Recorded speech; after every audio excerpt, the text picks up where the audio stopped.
Assalamualaikum warahmatullahi wabarakatuh. Perkenalkan, nama saya Rizky Stianto Mawardi, Prodi D3 Keperawatan, kelas A tingkat 1. Baik, hari ini saya akan meresensi sebuah film yang dimana film tersebut rilis pada tahun 2013 dan film tersebut yang bernama Side Effect. Kemudian film tersebut diperani oleh beberapa karakter. Yang pertama itu ada Rooney Mara sebagai Amy Tatum sebagai Martin Tyler, dan yang ketiga Paul Draper sebagai Emil Boss, dan selanjutnya Catherine sebagai Dr. Victor, David Costable sebagai Carol, Mimi Gamer sebagai Kyle, dan Stephen sebagai sutradara.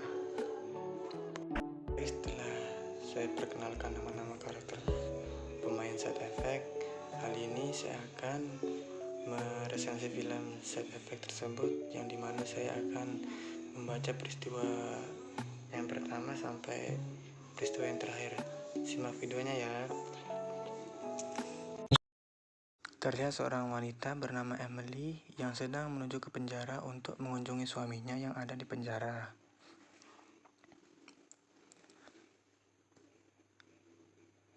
Suami Emily bernama Martin. Diketahui bahwa Martin sebentar lagi akan bebas, sehingga Emily pun sangat senang.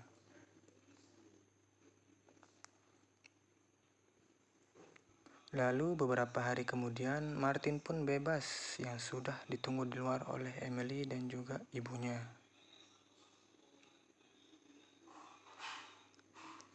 Selanjutnya terlihat Martin yang sudah sampai rumah, namun entah mengapa Emily pun terlihat tidak bahagia, seperti ada yang dipikirkan atau disembunyikan. Keesokan harinya, saat Emil hendak pergi bekerja, ia terlihat syok tiba-tiba, tidak tahu kenapa saat di dalam mobil ia melihat dengan kekosongan ke arah tembok dan langsung menabraknya, seperti Emily di sini mau bunuh diri.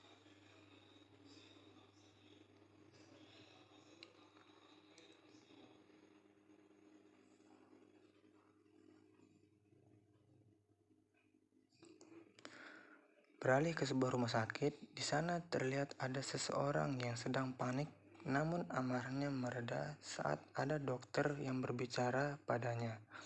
Ia dalam Dr. Banks, yang bernama Dr. Banks sendiri merupakan seorang psikiater. Dr. Banks yang selesai mengurus orang tadi pun beralih menuju Emily yang sebelumnya menabrakkan mobilnya. Emily sendiri terlihat baik-baik saja, hanya menderita luka memar.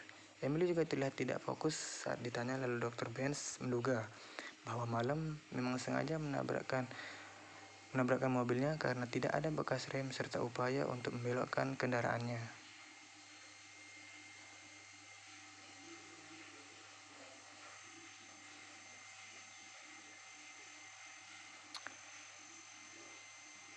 Kaya dan ketidakkan coba bilang hampir waduh ketika Emily pun diizinkan pulang dengan syarat ia secara berkala datang ke Dr. Ben dan juga wajib minum obat antidepresi.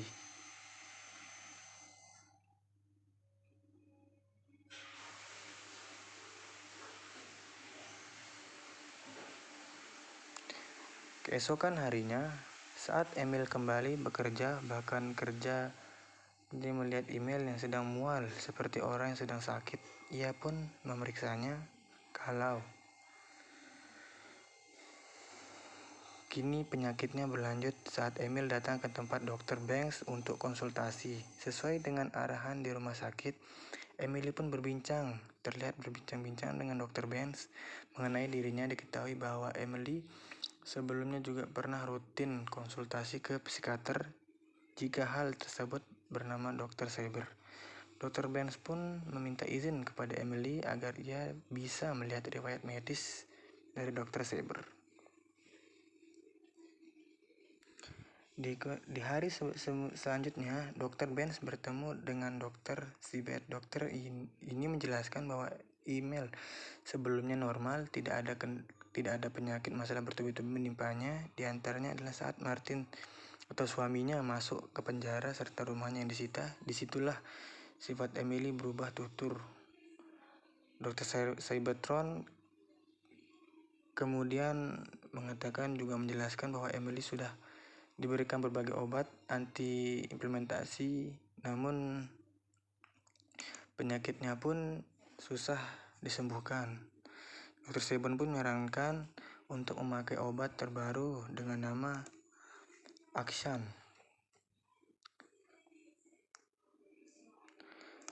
Penyakit kemudian Emily dan Martin terlihat menghadiri suatu pesta di sini. Terlihat lagi keadaan Emily yang terlihat depresi. Martin pun menenangkan dirinya.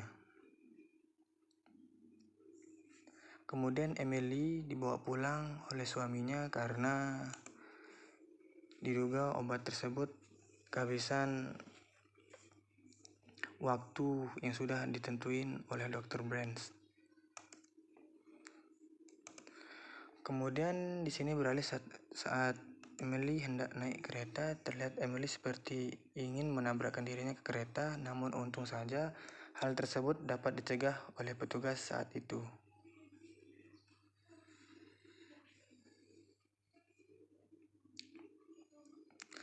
Kemudian email yang tidak tahu kenapa ia bisa begitu pun langsung menuju ke tempat Dr. Benz untuk menanyakan kenapa tiba-tiba bisa menabrakkan dirinya ke kereta.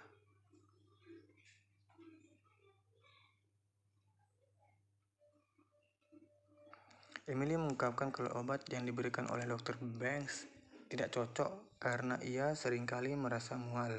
Maka Dr. Banks pun mengizinkannya untuk mengganti obat antidepresi yang lain dengan merek Avia.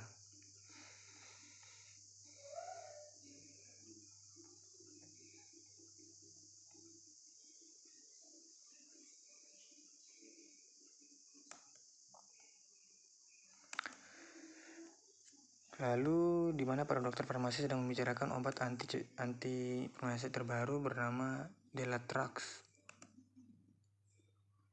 Dr. Benz pun menyanggupi diri untuk ikut dalam proyek tersebut di mana Dr. Benz bertugas untuk menguji coba obat tersebut dan tidak menganalisanya.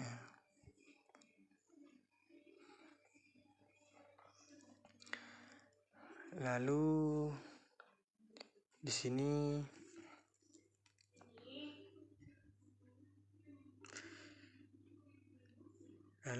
selesailah cerita film tersebut, dan kekurangan dari film tersebut adalah film alur cerita yang menjebak, tapi sebagian alur tersebut tidak dijelaskan secara spesifik. Mungkin itu dari harga atau jual film tersebut agar penonton semakin penasaran atau ada kelanjutan dari film tersebut. Dan kelebihan film tersebut adalah teliti atau pentingnya melihat sekitar kita dalam menyelesaikan masalah. Sekian dari saya. Assalamualaikum warahmatullahi wabarakatuh.